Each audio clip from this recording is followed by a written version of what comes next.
ഇപ്പോൾ ഇക്ബാൽ അറക്കൽ മറ്റൊരു വീട്ടിലേക്ക് എത്തിയിട്ടുണ്ട്. അവിടെ ഒരു കുഞ്ഞിന് പരിക്കേറ്റിട്ടുണ്ട് എന്നാണ് മനസ്സിലാക്കാൻ കഴിയുന്നത്. ഇക്ബാൽ എവിടെയാണുള്ളത്? ആ സമീപ പ്രദേശങ്ങളിലെ വീടുകളിലാകെ ചില പ്രശ്നങ്ങളൊക്കെ ഉണ്ടായി അല്ലേ? മാധു, ഒരു വീട്ടിലല്ല, ഈ സമീപത്തുള്ള എല്ലാ വീടുകളുടെയും ജനൽ ചില്ലുകൾ പൂർണ്ണമായും തകർന്ന സ്ഥിതിയിലാണ്. ഞാനിപ്പോൾ നിൽക്കുന്ന പ്രദേശവാസിയായിട്ടുള്ള നിഖിലിൻ്റെ വീട്ടിലാണ്. നിഖിലിൻ്റെ ചെറിയൊരു മകളുണ്ട്. ആ മകൾക്ക് ഉൾപ്പെടെ ഈ ജനലിൻ്റെ ഈ ചില്ല് തെറിച്ച് കാലിൽ തെറിച്ച ആ കുട്ടിക്ക് ഉൾപ്പെടെ പരിക്കേൽക്കുന്ന സ്ഥിതി ഉണ്ടായിരുന്നു. മാത്രമല്ല നിഖിലിൻ്റെ വീട്ടിലെ വീട്ടുപകരണങ്ങളെല്ലാം തകർന്ന സ്ഥിതിയാണ്. നിങ്ങൾ ഇതിന് അകത്തായിരുന്നു ഈ ഞങ്ങൾ അതെ, ഞാനും വൈഫും പിള്ളേരും കിടക്കായിരുന്നു. ഈ മുറിയിലായിരുന്നു. പെട്ടെന്നൊരു ഭൂമി കുലുക്കം പോലെയാണ് ഇത് വന്നത്. പിന്നെ എല്ലായിടത്തും ഞങ്ങളെല്ലാവരും ഇറങ്ങി ഓടി. ഇത് ഇവിടെ ഈ സെൻറ്ററിൽ വരെ അവിടെ നിന്ന് വന്നിട്ട് പൊട്ടിയത്. അപ്പോൾ അതുകൊണ്ട് ഞങ്ങളെല്ലാവരും ഇറങ്ങി ഓടി ഇവിടുന്ന്. പിന്നെ ഒരു കുറെ സമയത്ത് ഇത് ഫുള്ളായിട്ട് പൊട്ടിത്തെറിച്ചുകൊണ്ടിരിക്കുകയായിരുന്നു. ഒരുപാട് സമയം പൊട്ടിക്കൊണ്ടേ. അതെ അതെ അതെ. ടി വി ഒക്കെ തകർന്നു. എല്ലാം തകർന്നു പോയി. ആ ദൃശ്യങ്ങൾ കാണുമ്പോൾ ആ മതിലെല്ലാം ഈ ഇതിൽ തകർന്നതാണ്. അല്ല, അത് ഫയർഫോഴ്സിന്റെ വണ്ടി പോകാൻ വേണ്ടിയിട്ട് അവര് പൊളിച്ച. വണ്ടി പോകാനുള്ള ഒരു സൗകര്യം പോലും അവിടെ ഇല്ല സത്യത്തിൽ. ജനൽ ചില്ല് മാത്രമല്ല, ഈ മുകളിലെ സീലിംഗ്. അതെ അതെ അതെ. ഇതിന്റെ ഈ കട്ട്ളയുടെ ജനല, ഈ വീടിന്റെ ഈ ഇതെല്ലാം പൊളിഞ്ഞിരിക്കുകയാണ്. ഇവിടെ ഫുൾ പൊളിഞ്ഞിരിക്കുകയാണ്. മൊത്തത്തിൽ നല്ലൊരു കുലുക്കം അനുഭവം. അതെ അതെ അതെ അതെ അതെ അതെ അതെ.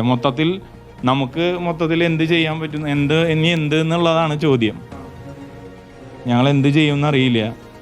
മാധു, അതായത് നിഖിലിൻ്റെ വീടിൽ ഈ പ്രകമ്പനം കാരണം വീടിൻ്റെ കട്ടിലെല്ലാം ഇളകി ആ സൈഡിലുള്ള ഈ സീലിംഗ് എല്ലാം നിലത്ത് വീഴുന്ന സ്ഥിതി ഉണ്ടാവുകയായിരുന്നു. ജനൽ ചില്ലയെല്ലാം നമുക്ക് കാണുന്നത് പോലെ തന്നെ പൂർണ്ണമായും തകർന്ന് കിടക്കുന്നു. ഈ ജനൽ ചില്ല ഈ വീടിനകത്ത് കിടക്കുകയായിരുന്ന ആളുകൾക്ക് നേരെ ഉൾപ്പെടെ തെറിച്ച് പിന്നീട് നിഖിലിൻ്റെ മകൾക്ക് ഉൾപ്പെടെ പരിക്കേൽക്കുന്ന സ്ഥിതി ഉണ്ടാവുകയായിരുന്നു. ഇങ്ങനെ ഈ പ്രദേശത്തെ പല വീടുകളിലും ഇത്തരത്തിൽ ഈ അപകടത്തിൽ ഈ ജനൽ ചില്ല ഉൾപ്പെടെ പൊട്ടി അല്ലെങ്കിൽ ഇത്തരത്തിൽ തെറിച്ചെല്ലാം അപകടങ്ങൾ സംഭവിച്ചിരിക്കുന്നു. എല്ലാ പ്രദേശത്തും ഇത്തരത്തിലുള്ള അപകടങ്ങൾ സംഭവിച്ചിട്ടുണ്ട് എന്നുള്ളതാണ് പറയുന്നത്.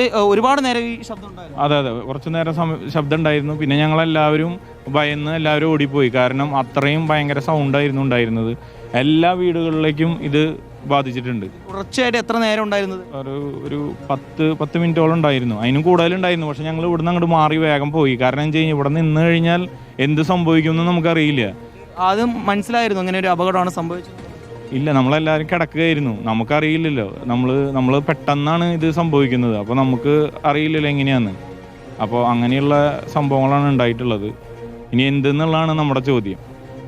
അതുകൊണ്ട് ആ നാട്ടുകാരെല്ലാം ചോദിക്കുന്നത് ഇനി എന്താണ് തങ്ങൾ ചെയ്യുക എന്നുള്ളതാണ്. കാരണം ഉച്ചയ്ക്ക് എല്ലാവരും സമാധാനത്തോടുകൂടി കിടന്നുറങ്ങുന്ന സമയത്താണ് ഇത്തരത്തിൽ ഒരു അപകടം ഈ നാട്ടിൽ വെച്ച് ഉണ്ടാവുന്നത്. ദൃശ്യങ്ങൾ കാണാം. അവിടെ ഒരു വീടിൻ്റെ മുകൾ നിലയിലെ വീടെല്ലാം നമുക്ക് കാണാൻ വേണ്ടി സാധിക്കും. ആ വീടിൻ്റെ മുകൾ നിലയിലെ ജനൽ ചില്ലെല്ലാം തകർന്ന് കിടക്കുകയാണ്. താഴത്തും മുകളിലുമെല്ലാം ജനൽ ചില്ലുകൾ തകർന്ന് കിടക്കുന്ന സ്ഥിതിയാണ് ഇവിടേക്ക്.